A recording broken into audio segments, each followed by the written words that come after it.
You've been working out and getting stronger, but whenever you look at the mirror, you feel small. Your V-taper is incomplete, and you have bad posture from sitting down all day looking at your computer. In order to fix this and look wider while also having a nice V-taper, you need a very good back. And if you want a nicely developed back, then this is the video for you, because I'll be going over the best techniques and exercises that will make your back look huge and defined. So when it comes to hitting your back, it all comes down to three main muscles: the upper back, the middle back, and your lower back. Same thing with chest. The great thing about back exercises is the fact that most back exercises hit other muscles. Like for example, whenever you do lat pull down, yes, it mostly works on your upper back, but it could also work on your middle back. Same thing with rows. Yes, it does work on your middle back, but it could also work on your lower back. So the best thing about back exercises is the fact that there's all different types of grips. Mostly through cable exercises, there's more variety in cable exercises, but the variety of grips allow for variety in exercises, of course. If you get bored of doing the same grip over and over, then just change it. Obviously, don't be stupid and use a grip that's supposed to be used for a different muscle group. Like you can't use the one that you use for a tricep pull down on a back exercise. That's just dumb. Now, most of the back exercises can be tricky. If you don't have good form, you could work on your biceps instead of your back. Make sure whenever you're pulling, you're squeezing with your back. You're making sure that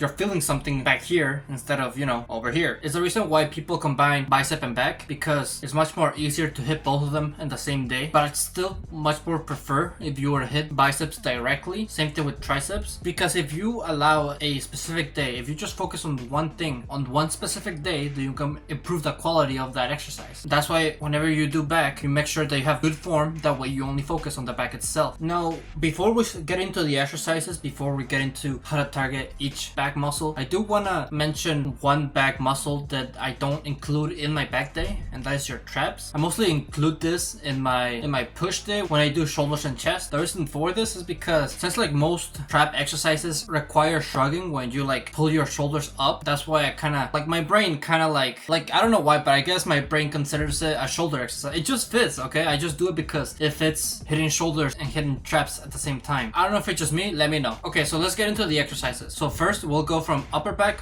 all the way to lower back. And to start, the single best upper back exercise that you can do is the lat pull down. The upper back and your lats are really important if you want to have the wider look. And this exercise is the one that mainly targets those two. Again, there's a lot of variations with grips, but the exercise itself is really straightforward. You pretty much grabbing the bar, pulling them down. Pretty simple. You probably heard many ways in which you could do this exercise. You could just go all out and just do heavy weight as possible, going as fast as you can, or you can go slow and control the weight on the way up. What I like to do is both. Pretty much I do 6 sets on the lat pull down. Sometimes I do normal pull down, then I do one arm. Sometimes I just do normal pull downs throughout the whole 6 sets. But the way that I like to do it is go as heavy as possible and do as many reps as I can. Usually I try to go for 10 whenever I try to go heavy. Then I lower the weight down, and then on the next set I try to have more controlled reps and go slower. Then once that's done, the next set I put the weight down and I try to have more slower and controlled reps. And then same thing over and over, go again, controlled, same deal. If you try to do this type of exercise, the ideal way is to have very short rest periods, I would say about a minute and 30 seconds, because you're lowering the weight down. You're probably going to be already rested enough to go again. Having better form never hurts, but if you have a big ego and you just want to pull a lot of weight for fun, then try this method. It both gives you good form and a lot of weight, and of course it leaves you hella tired at the end. So with that, the second exercise that you could do that works your lats and your upper back is a pull-up. Now, not everybody's going to be able to do the pull-up. Not everybody's going to have the amount of muscle to pull all of their body weight. I myself can't even do that much calisthenics exercises. Can only do 10 pull-ups. It's the reason why I believe pull-ups are more for more advanced athletes. You have to have a lower body weight in order to be good at it. And that's why if you're a beginner, I suggest that you start with lat pull down instead of trying to do pull-ups. Now let's talk about the middle back. When it comes to this, most middle back exercises are gonna come down to rowing, meaning they're gonna be pulling to your chest. And I will say when it comes to this aspect, there's more variations than there is for the lat pull down. There's cable rows, there's dumbbell rows, there's bent over barbell rows. For me, my preference is the one where there's a bench holding you and you're kind of leaning forward.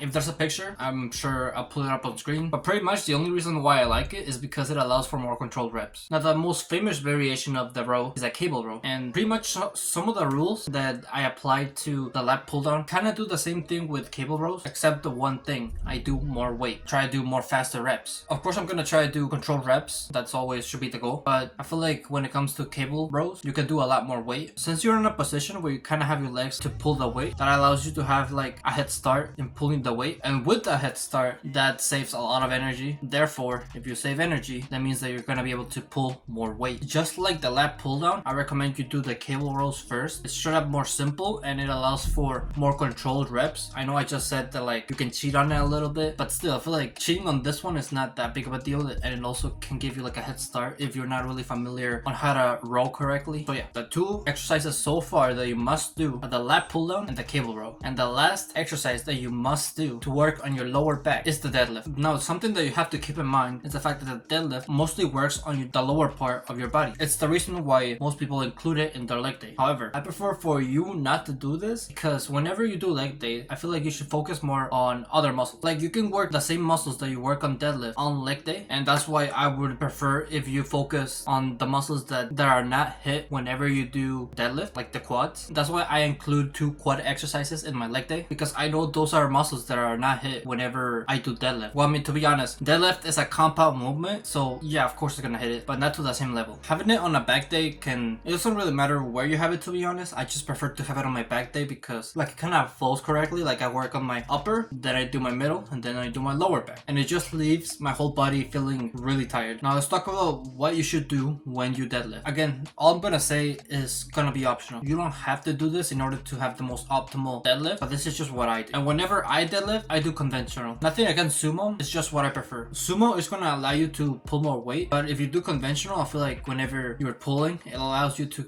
have more of a burn and much more controlled. And when it comes to grip, I try to do a mixed grip. The reason for it is like I would do just a regular grip where you have both hands facing forward, like where it should be like this. I would do that, but I feel like in order to do that, you have to have insane grip strength. Having it mixed just allows for a much more easier grip, and I'm pretty sure it works your biceps too. But if you just want to mainly focus on your back, then yeah, just try to go normal deadlift, both hands facing forward. And the funny thing about deadlift is the fact that I feel like it's one of the exercises where having tools helps the most. And the most, like I feel like if you don't have chalk and a belt, it's like yeah, you could do well, but you're gonna perform up to your max if you have both chalk and a belt. Why do these two help? Well, with chalk, it helps with your grip. Don't know the science aspect of it. All I know is that it helps you pull better. Same thing with the belt. I'm not really sure why it helps. If I had to guess, it would have to be because of your breathing. Since the belt is like up to your stomach, whenever you try to breathe in, your stomach is gonna expand, and that belt is gonna,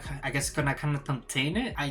Contain all of your breathing. Thus, it allows blood to flow into your arms more. I guess that's what I think. But hey, that's just a theory. I'm open to being acknowledged in the comments. If you guys know why a belt helps whenever you deadlift, please let me know. When it comes to the rep range, most people think that deadlift is just one and done deal, and to be honest, it kind of is. There's no really, like, it's not necessary. It's not required to do it. It is fun to do it, but you could work on the same muscle if you just do higher reps. Look, don't get me wrong, it looks impressive as fuck. There was this one guy at my gym who had like 6 plates on each side, and he was doing sumo, and there was like lots of people around him recording, and like whenever he pulled the weight up, his veins, he had veins on his legs. Like if you want to get famous, go for it. Try to do 1 rep maxes, they go viral. But if you don't care, just want to build muscle, look better, then yeah, just higher reps, like about 8 to 12. I just had this thought right now. This is like off script. You should never stop at an odd number. Like I feel like this is common knowledge, but like I feel like there's this instinct in all of us that like